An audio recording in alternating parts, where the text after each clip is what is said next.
Buletin Didik 26 Disember bersama saya Tarusydi Muhammad Nazri. Assalamualaikum dan salam hormat. Kerajaan menubuhkan jawatankuasa khas yang bertanggungjawab menyelaras pengurusan pasca banjir serta persediaan menghadapi kemungkinan gelombang kedua banjir. Perdana Menteri Datuk Seri Ismail Sabri Yaakob berkata, ia bagi memudahkan segala urusan pasca banjir, khususnya membabitkan saluran bantuan serta proses baik pulih kediaman mangsa. Ujar Perdana Menteri, jawatankuasa itu akan dipengerusikan Ketua Setiausaha Negara Tan Sri Muhammad Zuki Ali dan dianggotai beberapa agensi yang terbabit dalam pengurusan bencana seperti Angkatan Tentera Malaysia, Polis Diraja Malaysia dan Jabatan Bomba dan Penyelamat. Dari segi ramalan kaji cuaca, mungkin akan berlaku hujan lebat semula. Jadi kita takut berlaku banjir kilat sekali lagi. Dan juga proses selepas pasca banjir ini, iaitu pemberian sumbangan pembaikan rumah dan sebagainya, perlu disegerakan. Beliau berkata demikian selepas meninjau dan bergotong royong membersihkan kediaman mangsa banjir di sekitar Hulu Langat siang tadi. Tambahnya, pasukan terbabit perlu membuat keputusan sepantas mungkin dan memulakan mesyuarat pertama seawal pagi esok bagi mengelakkan kelewatan bantuan sampai kepada mangsa. Beliau turut menggesa semua agensi, jabatan dan kementerian menyegerakan segala urusan berkaitan pengurusan mangsa banjir dan mempermudahkan penyaluran sumbangan. Lebih 7,000 pelajar sekolah dilaporkan menjadi mangsa banjir yang melanda negara ketika ini, manakala jumlah mangsa yang melibatkan guru adalah 326 orang. Menteri Kanan Pendidikan Datuk Dr. Razzie Jidin berkata 5,804 pelajar masih berlindung di Pusat Pemindahan Sementara PPS, manakala 1,914 lagi sudah pulang ke rumah masing-masing. Jumlah guru yang terjejas kita tengok kawasan. Kalau kawasan-kawasan di kawasan yang seperti mana di kawasan Seri Muda sebagai contoh, itu ramai guru-guru yang terlibat dan umumnya dalam konteks tertentu ada pengetua, ada guru besar sendiri yang terlibat. Tambahnya, KPM ketika ini sedang memperincikan bilangan guru terbabit banjir dan bantuan akan diberi berdasarkan jumlah kerosakan yang dialami.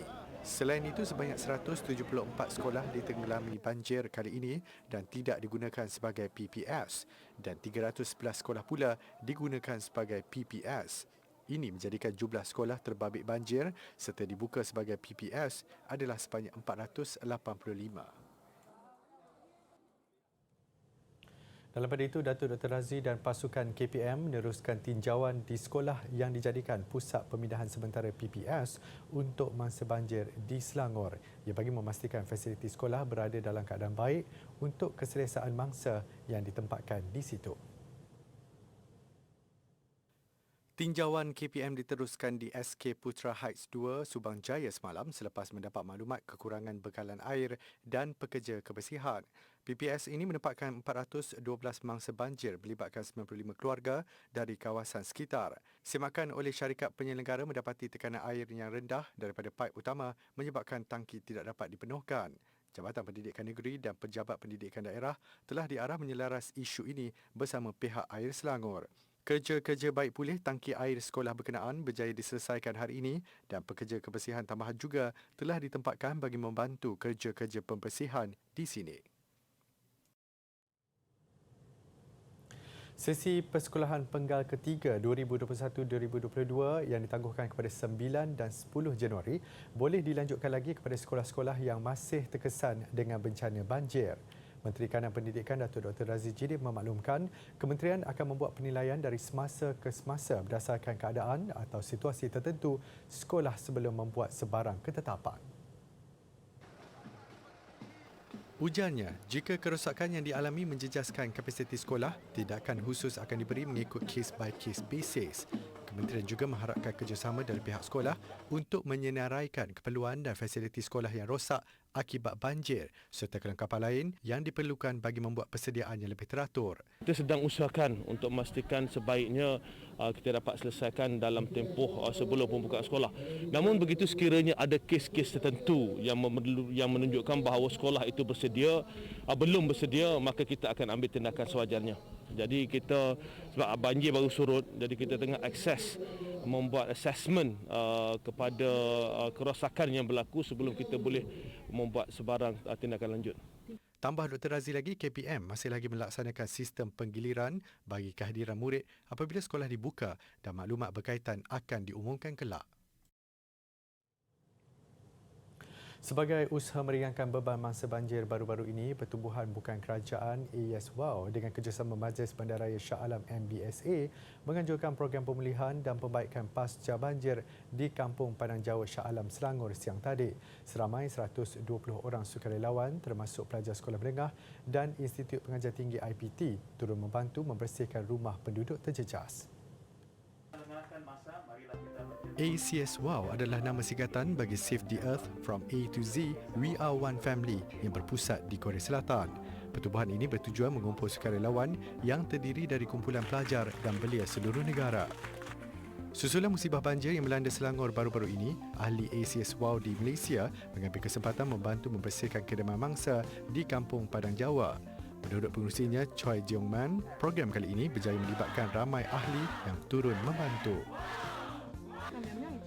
그래서 원래는 한 80명 정도 참여할 계획이었는데 그 현장 사진을 보고서 많은 회원들이 더 많은 맨파워가 필요하다는 걸 알고서 많이 참여를 해가지고 오늘 한 120명 이상의 회원들이 참석을 했습니다.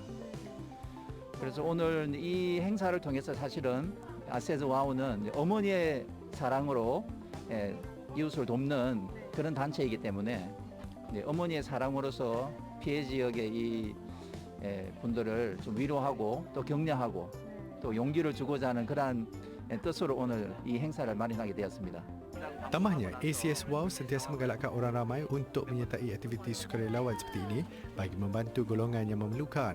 Bagi Kim Min Sun, pelajar Korea Selatan yang bersekolah di Sri Emas International School, Petaling Jaya, ini merupakan kali pertama dia melibatkan diri dengan aktiviti sukarela dan menganggap ia sebagai pengalaman yang sangat berharga.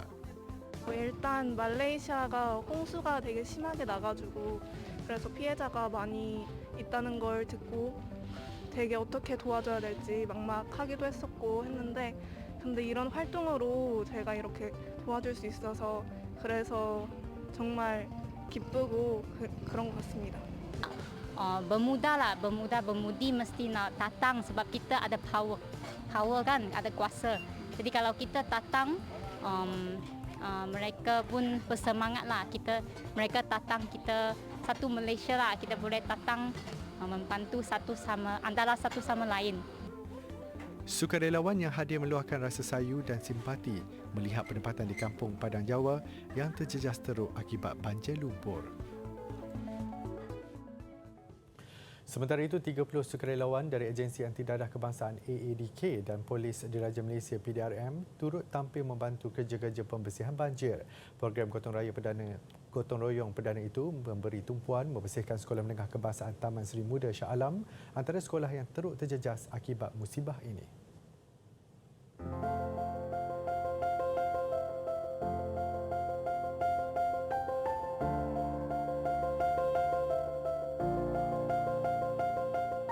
Kerja-kerja pembersihan lumpur dan barang-barang yang rosak teruk giat dijalankan bermula awal pagi tadi. Pelbagai agensi turut serta dalam program Gotong Royong Perdana ini, antaranya pihak bomba, rela, pelajar universiti, juga pemimpin tempatan dan orang awam. Kerja pembersihan tetap dilakukan mengikut SOP yang ditetapkan. Melihat keadaan sekitar kawasan sekolah ini, rasa sayu melanda hati para sukarelawan. Apatah lagi melihat fasiliti sekolah seperti komputer, meja, almari dan buku-buku yang musnah teruk.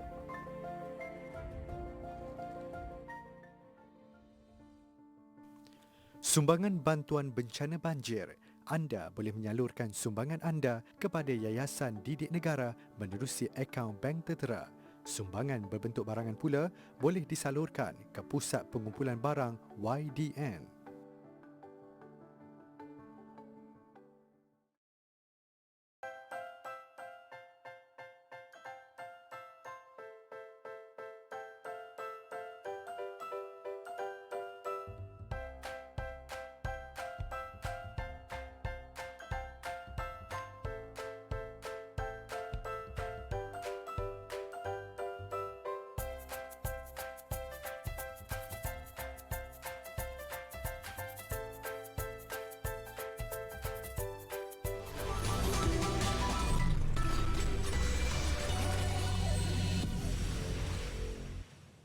Jika minggu lepas Buletin Didik membawakan program perkhemahan cuti sekolah anjuran Pusat Genius at Pintar Negara melalui segmen aktiviti, ia merupakan program yang diadakan setiap kali cuti sekolah bagi memenuhi keperluan dan menyediakan persekitaran yang bersesuaian kepada pelajar pintar. Untuk minggu ini, kita akan melihat kemampuan pelajar berkenaan menunjukkan bakat mereka melalui program Talent Time. Menurut pengarahnya, Profesor Madya Dr. Rolinda Yusof, selain kepintaran intelek, pelajar ini juga mempunyai potensi yang pelbagai atau multi-potentiality yang perlu diketengahkan. Dari segi itulah kita menyediakan ruang untuk mereka menyerlahkan bakat-bakat selain daripada kepintaran kognisi itu. Jadi banyaklah kita lihat pada malam itu yang memiliki bakat-bakat yang macam kata multiple intelligence. Tambahnya, antara bakat yang ditunjukkan melalui program Talent Time itu termasuk dari segi musikal seperti permainan instrumen. Dalam pada itu, aspek musikal sangat berkait rapat dengan kepintaran intelek khususnya bagi matematik. Justru tidak hairan apabila ramai pelajar pintar yang lebih cenderung ke arah musikal. Selain itu, kepintaran pelajar berpidato turut dapat dicungkil melalui program tersebut. Sebab mereka ni ada dipanggil selain daripada cognitive ability ni ataupun kepintaran intelek, mereka ada dipanggil istilah verbal. Dia punya verbal tu baguslah. Dia boleh articulate, dia boleh menyatakan dengan jelas, ya. Semangat pidato tu pun ada juga. Selain itu bodily kinesthetic, ya. Seperti mana yang Howard Gardner sebut, setiap individu itu memiliki mana-mana daripada 9 multiple intelligence, iaitu verbal linguistik, mathematic reasoning, kan. Kemudian visual spatial, musical, bodily kinesthetic dan banyak lagi lah. Pihaknya turut mempercayai bahawa bakat ini perlu diraih supaya sesi pembelajaran melalui program perkhemahan cuti sekolah lebih menyeronokkan dan bersifat santai. Sementara itu, beliau turut berharap program ini dapat mempersiapkan pelajar pintar menerima corak pembelajaran aras tinggi yang menanti mereka pada masa akan datang. Bagi memastikan generasi remaja hari ini bersedia menghadapi kejayaan pada abad ke-21, kunci utamanya adalah proses pendidikan dan pendedahan yang diterapkan kepada mereka sejak di bangku sekolah.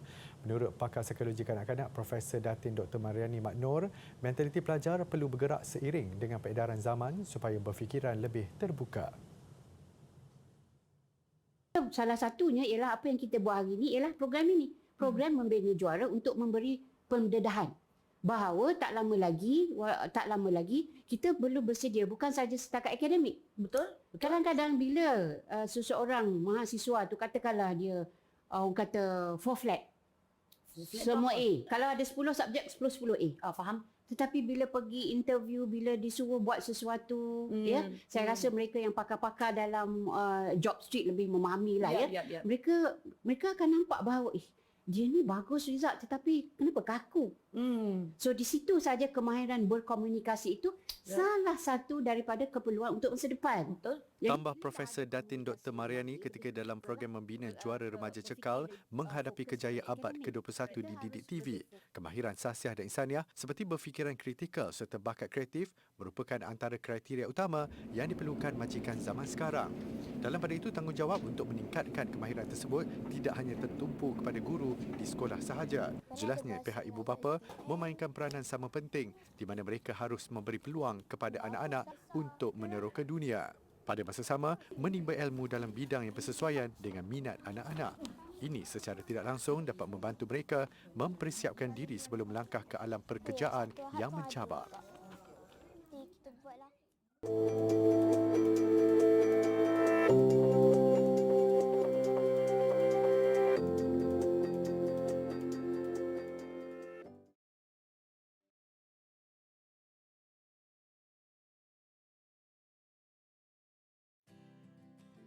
Apa itu antibiotik? Antibiotik adalah ubat khas untuk mencegah dan merawat jangkitan yang disebabkan oleh kuman bakteria. Antibiotik tidak berkesan terhadap kuman virus. Apa itu kerintangan antibiotik? Kerintangan antibiotik berlaku apabila bakteria menjadi kebal kepada antibiotik dan tidak lagi bertindak balas terhadap antibiotik yang diberi. Oleh itu, antibiotik yang diberi tidak lagi berkesan. Bagaimana bakteria boleh menjadi kebal terhadap antibiotik? Bakteria boleh menjadi kebal terhadap antibiotik apabila ia digunakan secara berleluasa dan disalahguna seperti apabila antibiotik diberi untuk merawat jangkitan virus. Bakteria dalaman badan juga boleh mengalami ketidakseimbangan apabila terdedah kepada antibiotik. Ketidakseimbangan ini akan menyebabkan seseorang berisiko mendapat jangkitan bakteria yang ada kerintangan antibiotik. Bakteria yang kebal menyebabkan jangkitan menjadi lebih teruk dan tidak boleh disembuhkan dengan antibiotik biasa. Oleh itu, antibiotik yang lebih kuat diperlukan. Kebanyakan antibiotik yang kuat boleh mendatangkan kesan sampingan yang berbahaya.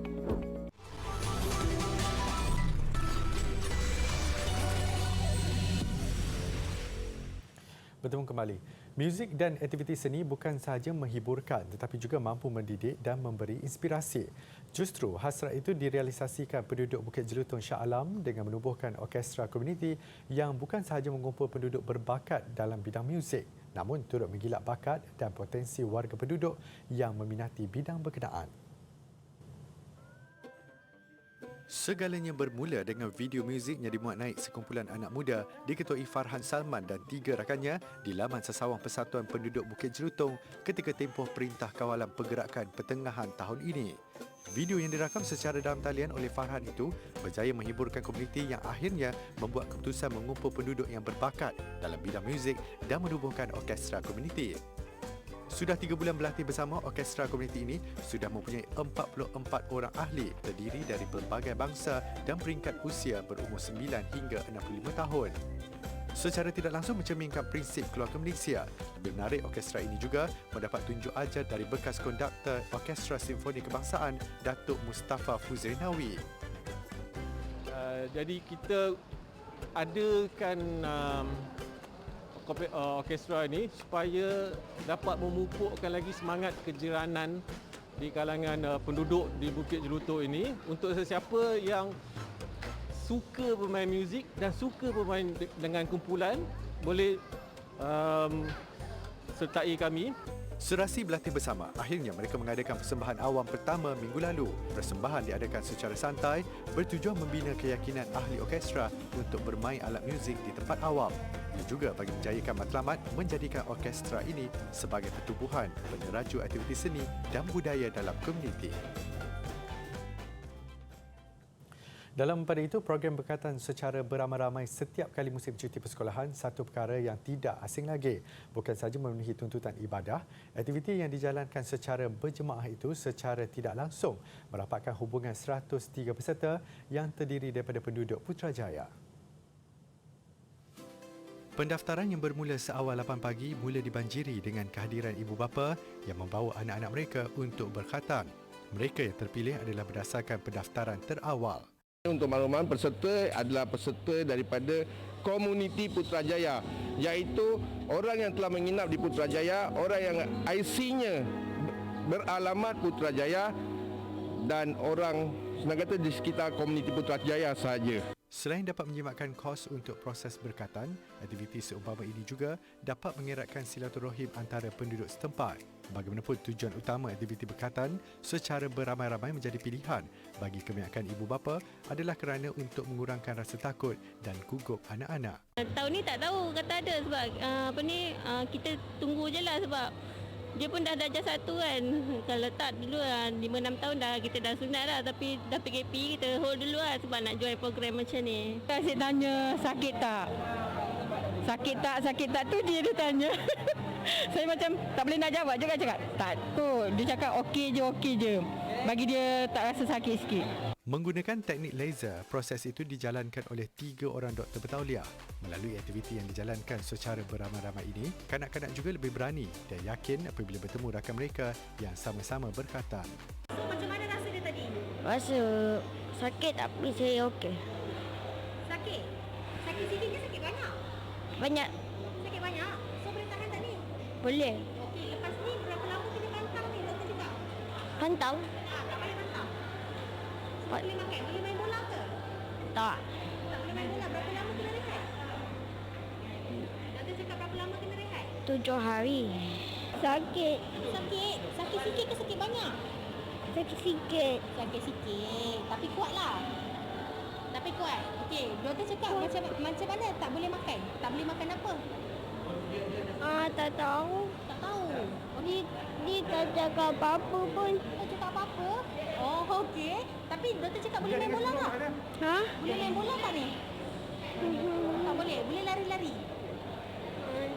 Nanti jatuh pula.